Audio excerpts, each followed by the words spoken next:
KKR back to Narendra Modi Stadium, a ground where Rinku Singh hit five sixes, 28 runs to win off the five balls, and he won it for KKR. எல்லாரும் வந்து அந்த மாதிரி ஒரு performance வந்துட்டு KKR கிட்ட இருந்தோ இல்ல ரிங்கு சிங் கிட்ட இருந்து எக்ஸ்பெக்ட் பண்ணிட்டு இந்த கேமுக்கு வந்திருப்பாங்க. பட் ஆனா unfortunately as expected has it has been for the last 4 games KKR வந்துட்டு ஆன் த ட்ராட் 5 கேம்ஸ் வந்து தோத்துருக்காங்க.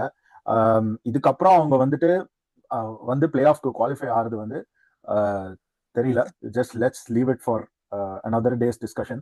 பட் ஆனால் இன்னைக்கு வந்துட்டு we will review this game between KKR and GT. Welcome to Beyond Boundaries Cricket. So Ganesh, நீ match பார்த்திருப்ப. So உன்னை பொறுத்த வரைக்கும் lot of things வந்துட்டு கேகேஆர் பத்தி நம்ம பேசிட்டு இருந்தோம். அவங்க ஆக்ஷன்ல இருந்து அதுக்கப்புறம் மெயின் ஆக்ஷன், அப்புறம் போன வருஷம் ஆக்ஷன், அப்புறம் இந்த வருஷம் ஆக்ஷன், இதுக்கப்புறமும் இப்போ வரைக்கும் அவங்கனால வந்துட்டு எவ்ரி மேட்ச் ஏதோ ஒரு டீம் சேஞ்சஸ் நடக்கும் போதே வந்துட்டு it is a fact that அவங்க ஒரு set combination, set playing 11 playing 12 அது வந்து டிசைட் ஆகல. அண்ட் இந்த மேட்ச்ல ஃபைனலா அவங்க கிரீன்னு நம்ம இத்தனை நாளா சொன்னதுல வந்துட்டு கிரீன் வந்துட்டு ஏதோ ஒரு இன்னிங்ஸ் 55 பால்ஸ் ஒரு 71 ரன்ஸ் அடிச்சுட்டு ஃபைனலா வந்திருக்காரு. ஆனா they managed to score only 180. Toss ஜெயிச்சுட்டு நரேந்திர மோடி ஸ்டேடியம்ல அண்டர் லைட்ஸ் வர அவங்க வந்துட்டு they chose to bat first. அதுவே வந்து don't know what sort of அது ஒரு டிசிஷன் தெரியல. அது அங்கேயே வந்துட்டு ஒரு டிசாஸ்டர் மாதிரி தான் தெரிஞ்சுது. பட் ஆனா ஒன்னை பொறுத்த வரைக்கும் கேப்டன்ஸ் நாக் ஃப்ரம் கில் வேற. ஸோ இது எல்லாமே அண்ட் இவன் சிராஜோட போலிங் அண்ட் ஜிடியோட ஓவரால் போலிங் பர்ஃபார்மன்ஸ் எல்லாத்தையும் பத்தி வந்து உன்னோட தாட்ஸ் நீ ஷேர் பண்ண. அதுக்கு அப்படியே வீடியோக்குள்ள போயிடலாம். அதான் இப்போ இந்த மேட்ச் பார்த்தோன்னா நான் கேகேஆர் சைடில் சில பாசிட்டிவ்ஸ் இருந்தது. அதை நான் ஃபர்ஸ்ட் எடுத்து வச்சிடறேன், அதுக்கப்புறம் நம்ம டீட்டெயிலாக நான் சொல்றேன். பாசிட்டிவ் பார்த்தோன்னா நீ சொன்ன அந்த கேமரூன் கிரீன் அடிக்க ஆரம்பிச்சாரு, அது வந்து that is a good sign to see that he started playing. hope he continues the same form. அது ஒன்று. ரெண்டாவது 180 தான் அடிச்சுதாங்க. இப்போ பார்த்தோன்னா கேகேஆர் வந்து 147 ஃபார் 4 அரௌண்ட் இதில் இருந்தாங்க 15th ஓவர் மார்க்ல. அங்கிருந்து they manage to go only 180. அதுவே வந்து அவங்களோட ஸ்பிளிட்டப்பே பார்த்தோன்னா மேண்டேட்டரி இந்த பவர் பிளே 1 to 6 ஹவர்ஸ்ல 37 ரன்ஸ், மிடில் ஓவர்ஸ்ல சூப்பரா டேக் ஆன் பண்ணாங்க. அந்த 7 to 15 ஹவர்ஸ்க்குள்ள அந்த ஒரு 9 ஹவர்ஸ் இதுல வந்து 111 ரன்ஸ் அடிச்சிருந்தாங்க. That was a very good acceleration. But again அங்க இருந்து ஒரு ஸ்லிப் ஆயிடுச்சு. அந்த ஒரு கடைசி அந்த 4-5 ஹவர்ஸ்ல வந்து அகைன் ஒரு 30-40 ரன்ஸ் அந்த ரேஞ்சில் தான் அடிச்சாங்க. ஸோ அவங்க power play and death overs தான் அவங்களுக்கு பெரிய கன்சர்னா இருந்தது பேட்டிங்ல.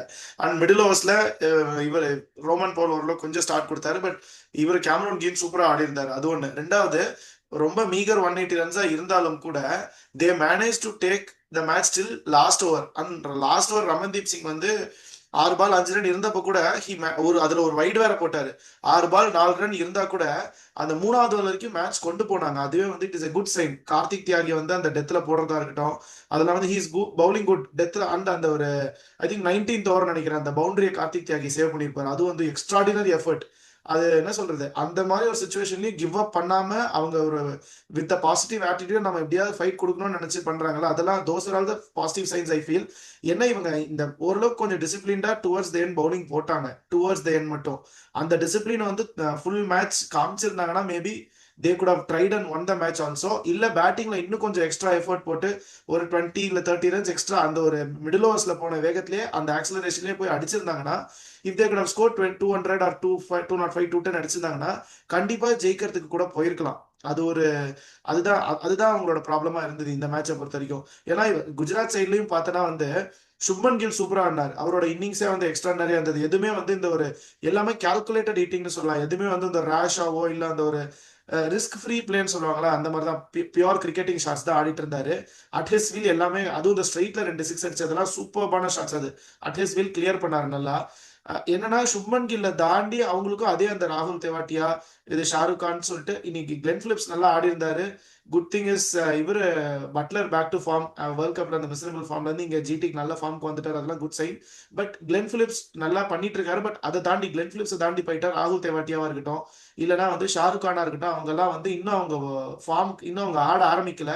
ஸோ அது வந்து இன்னைக்கு லக்கிலேயே அவங்க ஜெயிக்க போற ஸ்டேஜ்ல வந்ததுனால தெரியல. பட் இன்னும் கொஞ்சம் எர்லியா அவுட் ஆயிருந்தாங்கன்னா அதெல்லாம் அவங்களுக்கு வந்து அவங்களும் அந்த மிடில் ஆர்டர் வந்து கொஞ்சம் ஃப்ரெஜைலா இருக்கிற மாதிரி தான் இருக்கு. ஆர்ஆருக்கு நம்ம என்ன பேசணுமோ that is applicable for G T as வெல்ங்கிற மாதிரி இருக்கு. அந்த சுச்சுவேஷனை எப்படி ஹேண்டில் பண்ணுவாங்க இன் ஃபியூச்சர், அந்த மாதிரி ஏதாவது நடந்துதாங்கிறதுனால தான் நம்ம வெயிட் பண்ணி பார்க்க வேண்டியிருக்கு. இன்னைக்கு அந்த ஒண்ணு பாத்துருந்தோம். அவரு சிராஜும் ரபாடாவும் சூப்பரா போட்டிருந்தாங்க ஜிடிக்கு. பட் ஆனா எனக்கு ஒண்ணு புரியல, இவங்க நல்லா 180 டார்கெட் செட் பண்ணிருக்காங்க, அரௌண்ட் 180. இவங்க வந்துட்டு இந்த தேர்ட் ஓவரே அனுகுல் ராய அடிச்சிட்டாரு, 3 சிக்ஸஸ் அடிச்சிட்டாரு கில். ஸோ அதுலயே கில்லு, அதுக்கப்புறம் சாய் சுதர்ஷனும் சேர்ந்து அடிச்சாரு. ஸோ அதுலயே வந்துட்டு அந்த ஒரு மொமெண்டம் போயிடுச்சு. அந்த ஃபர்ஸ்ட் 2 ஓவர்ல ஒரு கண்டெயின் பண்ண ஒரு இதை வந்துட்டு தேர்ட் ஓவர்லயே ப்ரெஷர் ரிலீஸ் பண்ணிட்டாங்க. தென் அன்பார்ச்சுனேட்லி எப்படி வந்து மும்பை வந்து பும்ராவை போறாங்களோ, இவங்க வந்து சுனில் நாராயணுக்கு போறாங்க. திருப்பி வைபவ் வராரா வந்துட்டு திருப்பி சுனில் நாராயண் போட்டு, ஆனா ஜஸ்ட் அந்த பவர் பிளே முடியறதுக்கு முன்னாடி சுனில் நாராயண் வந்து ஒரு விக்கெட்டை எடுத்து கொடுத்துட்டாரு. ஸோ அதுதான் ஒரு இதா இருந்தது. பட் ஆனா நான் வந்துட்டு இந்த கேம் சீரியஸா கேகேஆரோட போலிங் ஸ்ட்ரென்த்தை வச்சுட்டு நான் வந்து ஒரு 15-16 ஹவர்ஸ்லேயே முடிஞ்சிரும்னு நினைச்சேன். பட் ஆனா இந்த ஜிடியோட பேட்டிங்லயும் மிடில் ஆர்டர் வந்துட்டு கொஞ்சம் தையத்தக்காதான் அவங்களோட கேம்ல. ஸோ அவங்களும் வந்துட்டு போன வருஷத்தோட இது இல்லை. ஏன்னா போன வருஷம் சாய் சுதர்ஷன், கில்லு, அவங்க 2 பேருக்கும் வந்து ஸ்பிளெண்டிட் ஒரு IPL in terms of number of runs. 2 பேரும் வந்துட்டு அட் சம் பாயிண்ட் அவங்க ஆரஞ்ச் கேப் ஹோல்டரா இருந்தாங்க. இப்போ ஐ திங்க் கில் வந்து ஆரஞ்ச் கேப்னு நினைக்கிறேன் மேட்ச்ல. ஸோ ஓவரால் பார்க்கும் போதுட்டு எனக்கு கேகேஆர் வந்துட்டு அவங்க தேர் கோயிங் டுவர்ட்ஸ் அ வுடன் ஸ்பூன் தான் இந்த இயர். அன்லெஸ் வந்துட்டு வேற ஏதாவது ஒரு டீம், அது வந்து மும்பையா இருக்கட்டும் இல்ல வேற ஏதாவது ஒரு டீம் வந்துட்டு இது பண்ணாங்கன்னா அவங்க வுடன் ஸ்பூன் வர சான்ஸ் இருக்கு. பட் இதுதான் என்னோட தாட்ஸ். அவங்கள பத்தி வந்துட்டு இன்னும் ரொம்ப வந்து நம்ம பேசி இது பண்றதுக்கு வந்து என்ன பொறுத்த வரைக்கும் கேகேஆர் கிட்ட ஒரு எந்த சரக்கும் இல்லைன்னு தான் நான் நினைக்கிறேன். நீ வந்துட்டு உன்னோட ஃபைனல் தாட்ஸ் வந்து இந்த கேம் பத்தி சொல்லிடு, அதுக்கப்புறம் நம்ம நெக்ஸ்ட் இதை பத்தி போயிடலாம். அதான் இல்ல, நீ இனிஷியலா சொன்ன அந்த காம்பினேஷன் செட் ஆகலன்னு சொன்னல, அதுதான் மேஜர் ப்ராப்ளம். ஏன்னா இன்னைக்கும் பார்த்தனா ஃபினால இது வரைக்கும் ஆடிட்டு இருந்தாரு. இன்னைக்கு வந்து டிம் செஃபர்ட் டைப் பண்ணாங்க. செஃபர்ட் அவரும் இன்னைக்கான பெருசா சக்சஸ்ஃபுல்லா இல்ல. அஜிங்கியா ரஹானே நல்லா ஆடிட்டு இருந்தாரு. அந்த நடுவுல இவர் சுனில் நாராயண் அந்த சிஎஸ்கே அகைன்ஸ்ட் சமைச்சு விட்டதுனாலே என்னன்னு தெரியல. அதுக்கப்புறம் அவர் மறுபடியும் அந்த மொமெண்டம் போன மாதிரி ஒழுங்கா ஆட மாட்டேங்கிறார் அவரும். அங்கிரிஷ் ரகுவன்சியும் அவரால் வந்து அந்த முதல் 2-3 மேட்ச் ஆடின மாதிரி அவராலையும் ஆட முடியல. அது என்ன சொல்றது, ஓவரால் பேட்டிங் யூனிட்டை இன்னைக்கு வந்து ஏதோ லக்கிலி கேமரூன் கிரீன் பார்ட்டிக்கு வந்துட்டாரு. இன்கேஸ் அவர் இன்னைக்கு அடிச்சிருக்கலன்னா ரொம்ப கவலைக்கிடம் தான் வந்து கேகேஆரோட நிலைமையா இருந்திருக்கும். இட் வாஸ் அவருமே வந்து ஸ்டார்ட் பண்ண விதத்துல பார்த்தனா வந்து 21 balls 22 லெஸ் தேன் 100 ஸ்ட்ரைக் ரேட்ல தான் ஆடிட்டு இருந்தாரு. ஃபர்ஸ்ட் ஒரு 20-22 பால் வரைக்குமே அப்படிதான் ஆடிட்டு இருந்தாரு. அதுக்கப்புறம் அவர் அந்த 2 6 யார் ஓவர்னு எனக்கு எக்ஸாக்டா I'm not able to recall, அந்த ஒரு 6 அடிப்பார், 1-2 6 அடிப்பார். அதுக்கப்புறம் தான் அவர் வந்து அவருக்கே கான்பிடன்ஸ் வர ஆரம்பிச்சு ஹி ஸ்டார்டட் பிளேயிங் வெல். அவர் இன்னைக்கு பேட்டிங் நல்லா ஆடினாரு, ஆனா பவுலிங் வரல. என்ன ரீசன் கேட்டா வந்து அது கிராம்ஸ் ஏதோ சொல்லியிருந்தாங்க. அவர் வந்து ஒன்னா நான் பவுலிங் போடுவேன் இல்ல பேட்டிங் ஆடுவேன், ரெண்டுமே சேர்த்து பண்ண மாட்டேன் அப்படிங்கிற ஒரு முடிவுல இருக்கார் போல. ஸோ அதுதான் இப்போ இருக்கு. பாப்போம். நீ சொன்ன மாதிரி அவங்க செட்டில்டு காம்பினேஷன் இல்ல ஒண்ணு. ரெண்டாவது மாத்தணும்னாலும் அவங்க கிட்ட வந்து பெஞ்சில் வந்து பிளேயர்ஸ் ரொம்ப அவைலபிலிட்டியும் இல்லை. அதுதான் பெரிய ப்ராப்ளமே கேகேஆர் கிட்ட. அவங்க எப்பயுமே வந்து ஒரு 18-20ங்கிற ஸ்ட்ரென்த்தோடய போறாங்க. அவங்க வந்து 25 எப்பயுமே ஃபில் பண்ண மாட்டாங்க. அண்ட் அவங்க இந்த வாட்டி பார்த்தோன்னா அவங்க பேக்கப்ல இருக்கிற ஆப்ஷன்ஸும் வந்து எல்லாம் என்ன சொல்றது, டாப் ஆர்டருக்கு மட்டுமே தான் இருக்காங்க. ரச்சின் ரவீந்திராவா இருக்கட்டும், ஃபின்னாலனா இருக்கட்டும், டிம் ஸ்ரீஃபர்ட்டா இருக்கட்டும், இவர் இந்தியன் பிளேயர்ஸ் ராகுல் திரிபாத்தியா இருக்கட்டும், இல்ல மணிஷ் பாண்டே, எல்லாமே வந்து 1 2 3 4 வச்சிருக்காங்க. ஆனா மிடில் ஆர்டர் தான் அவங்களுக்கு ப்ராப்ளமாவும் இருக்கு. ஸோ அதனால யாரையுமே அகாமடேட் பண்ண முடியாது. அதுதான் இங்க பெரிய ப்ராப்ளமாவே இருக்கு. ஸோ இதுல இருந்து அவங்க மேபி கஷ்டப்பட்டு ஒரு 9th 8th வந்து ட்ரை பண்ணலாமே தவிர play off is highly unlikely. அதுதான் சுச்சுவேஷன். நம்ம மேபி அடுத்து ப்ரெடிக்ஷன்ஸ் போயிடலாம்னு நினைக்கிறேன். முடிச்சுட்டு நம்ம அடுத்து ஆர்சிபி மேட்ச் கவர் பண்ணிடலாம் ப்ரிவியூ. இப்போ நம்ம மும்பை மேட்ச் நேத்து நம்ம அந்த மேட்ச் பிளஸ் கேகேஆர் மேட்ச் ரெண்டுத்தையும் சேர்த்து ஸ்கோர் அப்டேட்ஸ் பாத்தீங்கன்னா வந்து கோகுல் வந்து இப்போ 16ல இருக்கான். மைசெல்ஃப் கணேஷ் வந்து நான் 13ல இருக்கேன். பாலகிருஷ்ணன் 11ல இருக்கான். ஸோ இப்போ அதான் அடுத்து டபுள் ஹெட்டர் சாட்டர்டே வருது. ஸோ அதுக்கப்புறம் எப்படி மாறுதுங்கிறத நம்ம வெயிட் பண்ணி பார்ப்போம். அதான் அடுத்து next Saturday double header. Gokul உங்களுக்கு ஒரு மேட்ச், எங்களுக்கு ஒரு match. First you are going to play against D C in your home. So அதான் இப்போ என்னன்னா you are high on confidence. D C வந்து அந்த 2 கண்டினியூஸ் லாஸ்ட்ல இருந்து கொஞ்சம் தேர் என்ன சொல்றது, அவங்க கொஞ்சம் கான்ஃபிடன்ஸ் லோவா இருப்பாங்களா அப்படிங்கிற மாதிரி இருக்கு. ஸோ அதான் எப்படி இருக்க போகுது contest. How are you expecting this match? ನಮ್ಮ ಹುಡುಗ KL ರಾಹುಲ್ ಚಿನ್ನಸ್ವಾಮಿ ಬರ್ತಾ ಇದ್ದಾನೆ, ನೋಡೋಣ ಅವ್ನು ಹಿಂಗ್ ಬಂದ್ಬಿಟ್ಟು ಹಿಂಗ್ ಹೊಡಿತಾನ ನೋಡೋಣ. காந்தாரா செலிப்ரேஷன். அது ஒரு காந்தார செலிப்ரேஷன் இருக்கு KL ராகுலுக்கு. அவன் அப்படி பண்ணுவானா இல்ல வந்து என்ன நடக்க போறதுன்னு பார்க்கலாம். Back to back next 4 games வந்துட்டு டிசி அண்ட் ஜிடி தான் ஆர்சிபிக்கு. ஸோ ஒன்று ஹோம் ஒன்று அவே அப்படி இருக்க போறது. ஸ்லோலி கமிங் டுவர்ட்ஸ் இது ஒரு எண்ட் ஆஃப் சின்னஸ்வாமி தான் நினைக்கிறேன். இது ஒரு கேம், அப்புறம் இன்னொரு 1 or 2 games தான் இருக்கு மேக்ஸிமம். அதுக்கப்புறம் புது வென்யூ ஆர்சிபிக்கு. ஸோ அண்ட் அதுவே வந்துட்டு ஒரு இதா இருக்கும். பார்க்கலாம். லாஸ்ட் ஒரு ஃபியூ கேம்ஸ் ஃபேன்ஸ்க்கு வந்து ஒரு பெரிய மொமெண்ட்ஸா இருக்கும் இந்த ஒரு லாஸ்ட் ஃபியூ கேம்ஸ். ஆர்சிபி பத்தி சொல்றதுக்கு வந்து டீம் காம்பினேஷன் வைஸ் எந்த சேஞ்சும் இருக்காது. அவங்க வந்துட்டு என்ன திருப்பி நம்ம மங்கேஷ் யாதவ் போன கேமே எக்ஸ்பெக்ட் பண்ணோம். பட் ஆனா அவங்க கன்சிக்யூட்டிவா வந்துட்டு ஒரு கேம் டஃபி, ஒரு game Hazlewood. So next game வந்துட்டு ஏசல்வுட்டா டஃபியா யார் ஆட போறாங்கன்னு தெரியல, அது பார்க்கலாம். பட் ஆனா அவங்க பேட்டிங் வைஸ் அது வந்து செட்டு. எனக்கு ஒண்ணு மட்டும் ரொம்ப பிடிச்சிருந்தது. நம்ம அந்த இதுக்கு முன்னாடி அந்த மும்பை கேம்ல வந்துட்டு நம்ம விராட்டை வந்துட்டு பத்தி பேசியிருக்கோம், ஸ்ட்ரைக் ரேட் பத்தி. And you clearly saw that he himself was not happy with himself. அது வந்து அவரு அந்த பவுண்டரி லைன் கிட்ட போயிட்டு பண்ண ஒரு இதா இருக்கட்டும், இல்ல வந்துட்டு அதுக்கப்புறம் நெக்ஸ்ட் கேம்ல வந்துட்டு the standard that he has set for himself அதுவே வந்து அவர் மீட் பண்ணலன்னு the first person who was not happy was him about himself. So அது வந்து கிளியரா தெரிஞ்சது. ஸோ அண்ட் அது வந்து ஃபீல்டுல அவரோட இன்டென்ட்ல தெரிஞ்சது. நெக்ஸ்ட் கேம், அதாவது போன கேம் ஆர்சிபியோட கேம்ல அவரோட இன்டென்ட்ல தெரிஞ்சது. கம்ப்ளீட்லி என்னதான் ஒரு லோ டோட்டல் சேஸ் பண்ணிருந்தாலும் அவங்க வந்துட்டு வெண்ட் ஃபார் இட். அது வந்து கிளியரா அவரோட இன்டென்ட்ல தெரிஞ்சது. ஸோ அதுதான் this is what is champion player. அவர் வந்துட்டு அவ்வளோ criticism, he knows more than anybody else, he knows about himself that. And வந்து அந்த ஒரு எல்எஸ்ஜி கேம்ல வந்துட்டு கடைசியில அவங்க முகுல் சௌத்ரியும் அவரும் போயிட்டு முகுல் சௌத்ரி லைன்ல வெயிட் பண்ணிட்டு அவர்கிட்ட பேசுறதுக்கெல்லாம் வெயிட் பண்ணும்போது அதெல்லாம் சூப்பரா இருந்தது பார்க்க. ஸோ ஆர்சிபியை பொறுத்த வரைக்கும் தேர் கம்ப்ளீட்லி ஃபுல் ஒரு தேர் ஹண்டிங் இன் பேக்ஸ். ஸோ அவர் போலிங்கா இருக்கட்டும், பேட்டிங்கா இருக்கட்டும், அண்ட் ஃபீல்டிங்கா இருக்கட்டும், that is something போன கேம் வந்துட்டு சூப்பரா ஃபீல் பண்ணாங்க. I hope this full tournament அவங்க வந்து they need to continue that. ஒன்னே ஃபேர் பிளேல மட்டும் அது வந்து as usual கடைசியில தான் இருக்கும். ஸோ அது வந்து பெருசா I don't think they really care about it. But otherwise the things that matter, I think they are on top on all aspects. நான் வந்து பெருசா பிளேயிங் 11 காம்பினேஷன் பத்தி நான் வந்து பெருசா ஆர்சிபி பத்தி டிஸ்கஸ் பண்ண போறது இல்ல. நீ உன்னோட தாட்ஸ் வந்து ஆர்சிபி பத்தி சொல்லிடு, அதுக்கப்புறம் நம்ம நெக்ஸ்ட் டிசி பத்தி பேசலாம். அதான் சொன்ன மாதிரி நம்ம any team which is winning streak எல்லாம் வந்து கண்டிப்பா காம்பினேஷனை மாத்த மாட்டாங்க. அதனால அது ஆர்சிபி காம்பினேஷன் கண்டிப்பா மாறாது. என்னன்னா நம்ம மங்கேஷ் யாதவ் வரணும்னு சொல்லிட்டே இருக்கோம், பட் அவர் வருவாராங்கிறது டவுட் தான். ஏன்னா வந்து ரஷீக் சலாமும் உள்ள வந்து ஒரு நல்லா பர்ஃபார்ம் பண்ணிட்டு இருக்காரு, விக்கெட்ஸும் எடுத்துட்டு இருக்காரு. போன மேட்சே பார்த்தோன்னா ஹேசல்வுட் எந்த அளவுக்கு டிசர்வ்டா மேன் ஆஃப் தி மேட்சுக்கு, அந்த அளவுக்கு ஈக்குவலி டிசர்வ்ட் வந்து ரஷீக் சலாம் தான். ஸோ அதனால அப்படி இருக்கும்போது அவர் சூப்பரா பவுலிங் போட்டுட்டு இருக்கும்போது மங்கேஷ் யாதவ் உள்ள வர முடியுமாங்கிறது ஹைலி அன்லைக்லி தான்.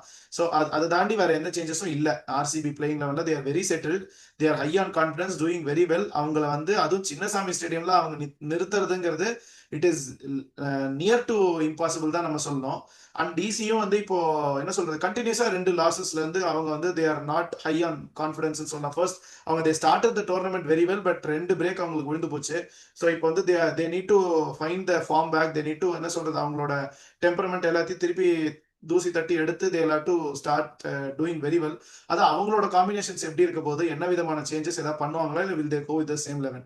சமீர் ரிஸ்வியும் பார்த்தீங்கன்னா அந்த முதல் 2 மேட்ச்க்கு அப்புறமே he has not shine that much well. So அவரு என்ன இந்த மேட்ச் ஏதாவது ஷைன் பண்ணுவாரா, எப்படி இருக்க போது? இல்ல, எனக்கு டிசியோட பேட்டிங்கை பொறுத்த வரைக்கும் பத்தும் நிசங்கா ஹஸ் பெர்ஃபார்ம்டு, ராகுலும் வந்து ஓரளவுக்கு இது காமிச்சிருக்காரு. But they're not performing together. அவங்க 2 பேரும் ஒரே கேம்ல தேர் நாட் பர்ஃபார்மிங். பட் ஆனா எனக்கு ஒரே ஒரு விஷயம், இந்த சமீர் ரிஸ்வி நம்பர் 3, அதுக்கப்புறம் அக்ஷார் பட்டேல் நம்பர் 4 வராரு. அப்புறம் David Miller, Tristan Stubbs, 2 foreign player. அப்புறம் போன கேம் வந்துட்டு ஆக்குப் நபி ஆடி இருக்காரு. அவரு விப்ராஜ் நிகம் அதுக்கு முன்னாடி ஆடினாரு, அதுக்கப்புறம் ஆக்குப் நபி ஆடினாரு போன கேம். அப்புறம் அவங்க லுங்கி நிகிடி, குல்தீப் யாதவ், நட்ராஜன், முகேஷ், இதுதான் அவங்க வச்சிருக்காங்க. முகேஷை வந்துட்டு அவங்க சப் பண்றாங்க. அண்ட் அசுதோஷ் சர்மா உள்ள வருவார். எனக்கு என்னன்னா அந்த நம்பர் 3ல ஸ்பாட்ல சமீர் ரிஸ்வி ஆடாம அவர் வந்து ஒன் ஸ்டெப் டவுன் போயிட்டு they need to get a player who's has to just போய் அடி, அந்த மாதிரி ஒரு யங் பிளேயர். ஐ ஃபீல் அது விப்ராஜ் நிகம்னால பண்ண முடியும்னு நினைக்கிறேன். அந்த இதை இல்லைன்னா அசுதோஷ் சர்மா, ஐ நோ அசுதோஷ் சர்மா அவங்க வந்து ஃபினிஷரா யூஸ் பண்றாங்க. But having technically sound players like ராகுல் and Pathum Nissanka on the top and ஃபினிஷிங்க்கு வந்து அவங்க கிறிஸ்டன் சப்ஸ், டேவிட் மில்லர் இருக்கும்போது ஒரு இந்தியன் பிளேயரை வித் லைசன்ஸ் அவங்க கொடுத்துட்டு நீ போய் அடி. ஏன்னா they have to, because in the groundல you have to score power playக்கு அப்புறம் அந்த middle ஓவர்ஸ்ல you have to score, get 220. if you are getting 220, அதுக்கப்புறம் with your bowling அவங்களோட ஃபாஸ்ட் bowlers வந்து நட்ராஜன், முகேஷ், லுங்கி நிகிடி இருக்காரு. அண்ட் ஈவன் அவரு விப்ராஜ் நிகமும் போலிங் போடுவாரு. ஸோ அந்த மாதிரி ஒரு போலிங் லைன் அப் வச்சுட்டு I feel they can definitely they have the capability to contain. But அது வந்து ஆப்போசிட்ல இருக்கிறது ஆர்சிபி.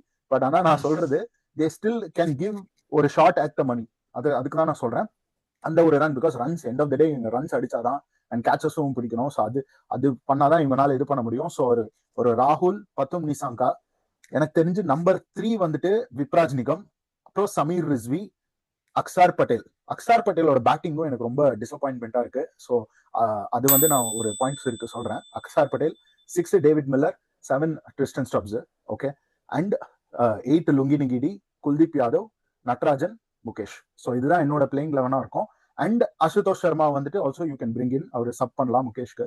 ஸோ இதுதான் என்னோட இது. ஸோ பேசிக்கலி நான் வந்துட்டு Vipraj Nigam I'm bringing in instead of Aqib Nabi. Aqib Nabi நல்லா போட்டிருக்காரு, ஃபைன். பட் ஆனா you have to go batting heavy, அது ஒன்று மட்டும் தான் நான் வந்து இது பண்றேன். And then end of the day fielding and you see அவங்க ஆர்சிபி பேட்டிங்கோட ஸ்ட்ரென்த்துக்கு இவங்க வந்து அடிச்சிருவாங்க. பட் உன்னோட ஸ்லோவர் ஒன்ஸ்லயும் வேரியேஷன்ஸ்லயும் அதுலதான் வந்துட்டு யூ ஹேவ் டு கண்ட்ரோல். எனக்கு வந்துட்டு இந்த அக்ஸார் பட்டேலோட ஸ்ட்ரைக் ரேட், ஸ்ட்ரைக்கிங் எபிலிட்டியில he has to really develop himself. அது நம்ம இந்தியாலேயே நம்ம சொல்லியிருக்கோம். அது ஒண்ணு மட்டும் தான் எனக்கு வந்து கொஞ்சம் டிசப்பாயிண்டிங்கா இருக்கு. இல்லைன்னா ஐ ஃபீல் வந்துட்டு ஆப்வியஸ்லி டிசிக்கு வந்து chances of winning this game என்ன பொறுத்த வரைக்கும் இஸ் டஃப். பட் இவங்க வந்துட்டு if the bat first and score heavy and put RCB under pressure, அந்த ஒரு போலிங் ஹார்ட் லென்ஸ், அவங்க நட்ராஜன் லுங்கி நிகிடியோட வேரியேஷன்ஸ் அதை வச்சுட்டு 6 ஓவர்ஸ்ல கண்டெயின் பண்ணிட்டாங்கன்னா மிடில் ஓவர்ஸ்ல you can definitely contain. And அவங்களுக்கு அந்த பிரஷர் கிரியேட் பண்ணிட்டோம்னா இன்கேஸ் ஒரு 2 or 3 விக்கெட்ஸ் போயிடுச்சுன்னா then you can still RCB ஒரு higher டார்கெட்டை சேஸ் பண்ணும்போது RCB will also flatter.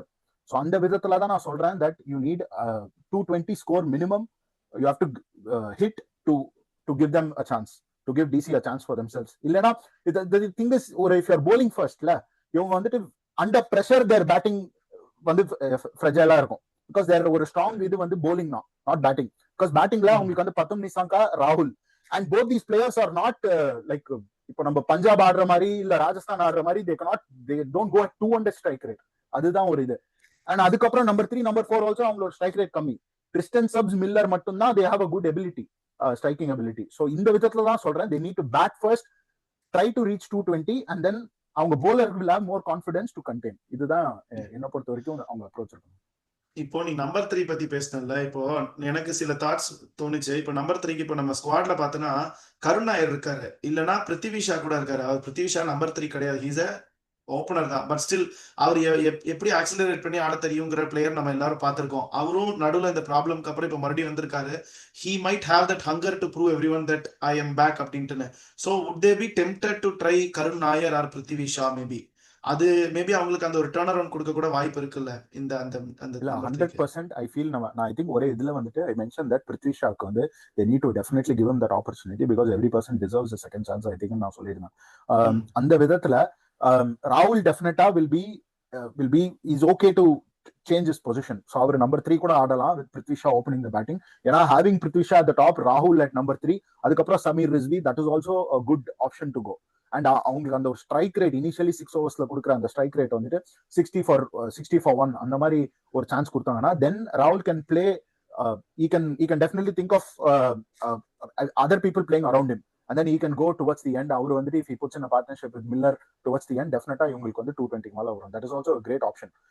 Definitely அது நல்ல செட்டில்டா இருக்கிற மாதிரி இருக்கு பாக்க. அப்படி இருந்தா கொஞ்சம் இன்னும் செட்டில்டா இருக்கிற மாதிரி ஃபீல் ஆகும். ஆமா, it more experienced இருக்கு. ஏன்னா நம்பர் 3 நம்பர் 4 நம்பர் 5ல batting wise Axar Patel is a great all rounder. But as a batsman வந்துட்டு அவர்னால வந்துட்டு அந்த ஸ்ட்ரைக் ரேட்டை மெயின்டைன் பண்ண முடியுமா? பிரசன்ட் டே ஐபிஎல் ஓட ஸ்ட்ரைக் ரேட் அவனால மெயின்டைன் பண்ணுமான்றது வந்து ஒரு பெரிய கொஸ்டின் மார்க் தான். ஸோ அதுக்காக தான் அவங்க வந்து கொஞ்சம் பேட்டிங் கொஞ்சம் லாங்கா வச்சுன்னா அவங்க போலிங்ல ஆல்வேஸ் ஹேஸ் டீத். இன்னும் அவர் ஸ்டார்க்லாம் எப்போ வருவாருன்னு தெரியல. பட் டெஃபினட்டா வந்துட்டு இந்த their bowling is quite have the capability to contain. And அவங்க யாக்கர்ஸும் நெயில் பண்ண முடியும். நிகிடி கிட்ட வேரியேஷன்ஸ் இருக்கு, நட்ராஜனும் சூப்பரா போடுறாரு. ஸோ இந்த விதத்துல தான் நான் சொல்றேன் I feel DC bat first, have a great score and then contain RCB தான் should be the way to go. Let's see எப்படி இருக்க போகுதுன்றது. அதான் இப்போ ப்ரெடிக்ஷன் பார்த்தா கண்டிப்பா நீ ஆர்சிபி தான் சொல்லுவேன் எனக்கு தெரிஞ்சு. இப்போ நான் வந்து ஆர்சிபி தான் சொல்லணும்னு ஆசை.